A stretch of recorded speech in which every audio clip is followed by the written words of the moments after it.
So, do narcissists have a favorite? That's the question we're going to be answering today, y'all. If you're new here, my name is Lee Hammock. I'm a self-aware narcissist, and welcome to another episode of the Narcissist Code.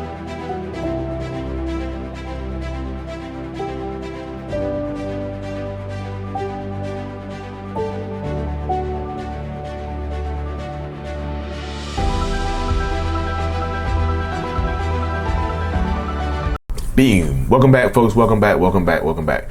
So before we hop into today's episode, y'all, please check out and consider following my other channel. It's called Lee.actions. Lee.actions. It's going to be my reaction channel where I react to videos or respond. I do text message breakdowns, and I also do my voicemails and things like that. You can find a link in the description of every video and podcast that I do. It's going to be a beautiful channel, y'all. I'm just same type of content, just separate stuff. And whatnot. So check out Lee.actions. Follow it and send your story in as well. But yes, narcissistic people. What do they have a favorite? I know you hear favorite person when you're referring to people with borderline personality disorder. Borderline people typically have a favorite person or a person that they, get attached to and can be, obsessed with and whatnot. But narcissists can have a favorite person as well. Not favorite person like as deep as borderline can get, but favorite person as they can be obsessed with this person in a very, very unhealthy way. Like an extremely unhealthy way. This attachment is unhealthy as hell. You know what I mean? Unhealthy as hell. Like for real. It's seriously unhealthy. But so, Lee, since you're talking about it, do you have a favorite supply, favorite ex, favorite person? Yeah. I have a very toxic ex. I've told this story before. My toxic ex was my favorite person for a very long time. Was my favorite supply for a very long time. We're both toxic. We kind of fed off of each other. Narcissists don't match very well. It seems like it would be a match made in hell, wouldn't it? A perfect match created in the fiery pits. But it is a perfect match. It is fiery, but we burn each other down. We burn each other and everybody else around us down. Happens so much. Happens all the time. We burn each other and everybody else around us down at the same time. It can get very toxic. But your narcissistic partner right now might be obsessed with their ex. Might be obsessed with their baby mama or baby daddy, their ex-husband, their ex-wife.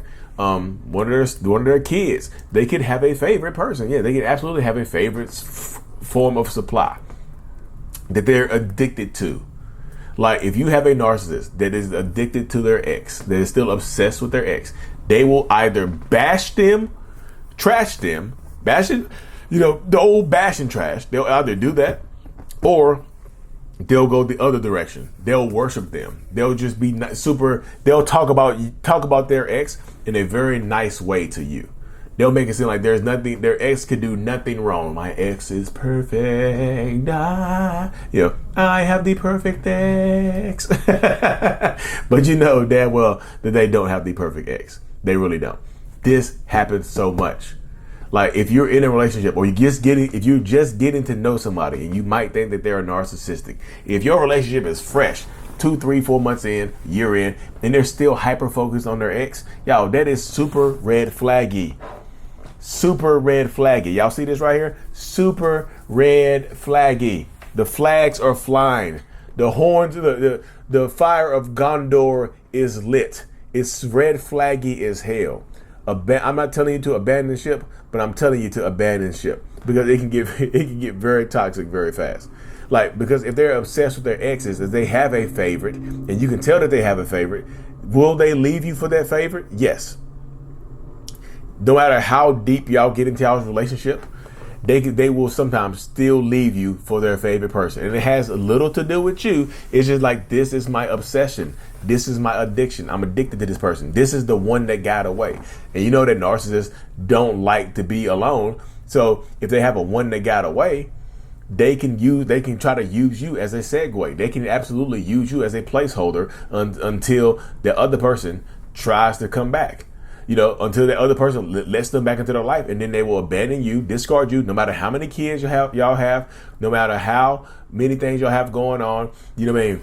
No matter what y'all have going on, no matter what y'all have built together, they will still leave you for their favorite. They will. And y'all will be so, y'all will be so hurt. You'll be so sad and you'll be blaming yourself. But it had nothing to do with you. It's just this other person they're obsessed with. But Lee, what if they go to this other person, would they treat them better? Probably for a little while.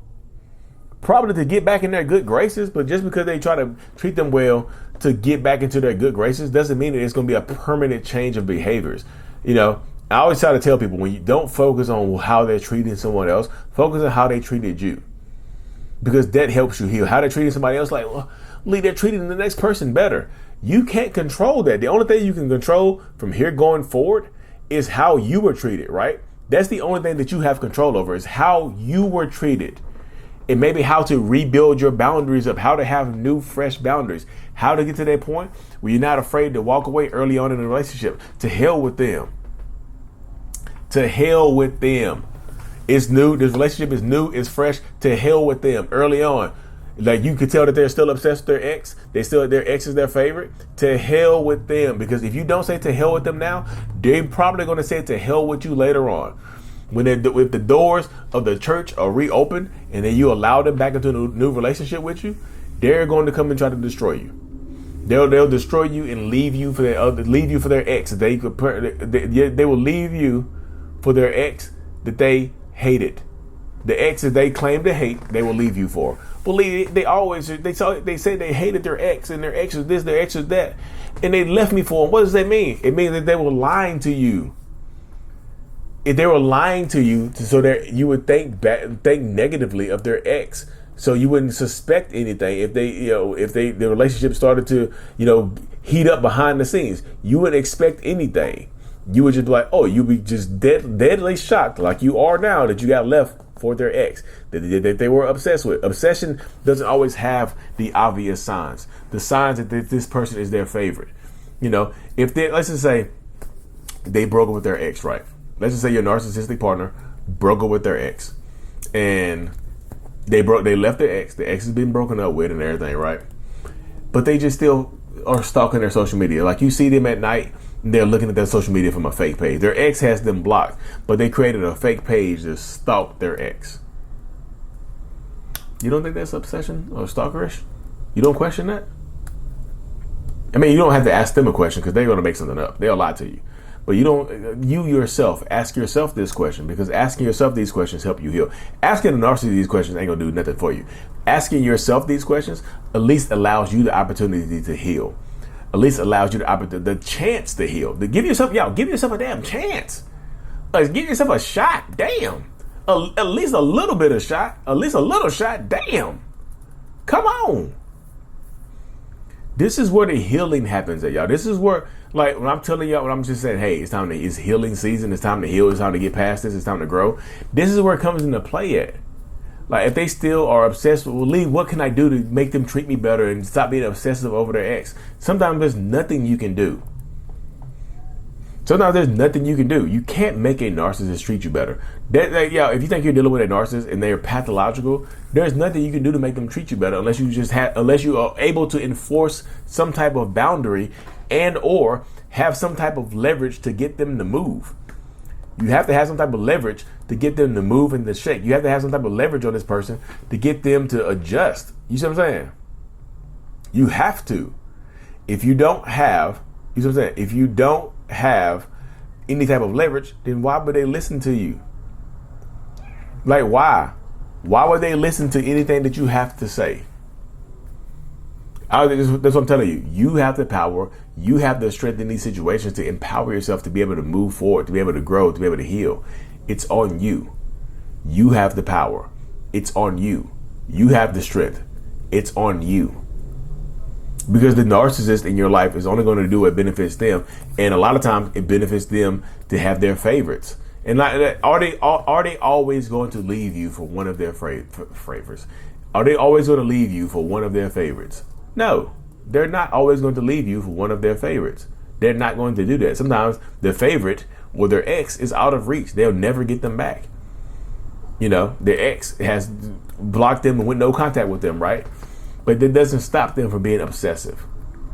Y'all know, sometimes when you go no contact with a narcissist, they get worse. They become more obsessive. they become more dangerous. They try to come back and get you. They try to do a lot to you. They try to hurt you. They try to harm you. They do a lot to you. They try to just come back and bury you in some way, shape, or form. They do this. You know what I mean? They do this a lot. And again, at the end of the day, I want y'all to win, but winning takes strength. Winning takes resilience. Winning takes boundaries. Winning takes power. I want y'all to win so damn bad, but in order to win, you have to be willing to release this person. You have to be willing to let this person go. Free this person. You have to be willing to free them. Because it freed them. Because it allows you to heal. It allows you to grow. But you have to power up. You have to be able to do it. Because if you don't do it, y'all, I'm just telling you, they're going to run over top of you all the time. They're going to run over top of you and continuously run over top of you. Like, narcissists can absolutely have a favorite. And like I said, the end of this video, y'all, you might be the favorite. They might be obsessed with you. You might be that ex that they won't let go. And I'll say this. I know this is going to sound ignorant as hell. I know it's going to sound dumb, but bear with me. Just because you're their favorite and they might be obsessed with you does not mean that they will treat you any better. I can say that.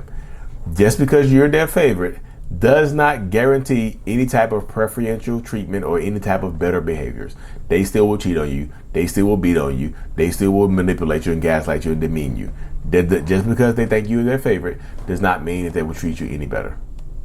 You know what I mean? But anyways, y'all, make sure you subscribe to this channel. Make sure you subscribe to my other channel, Lee.Actions. Check me out over there. If you want me to consider breaking down one of your videos, check it out. Like, send me an email to mentalhealness85@gmail.com, and we will keep chatting, y'all. Subscribe. Mental Healness is out. Peace.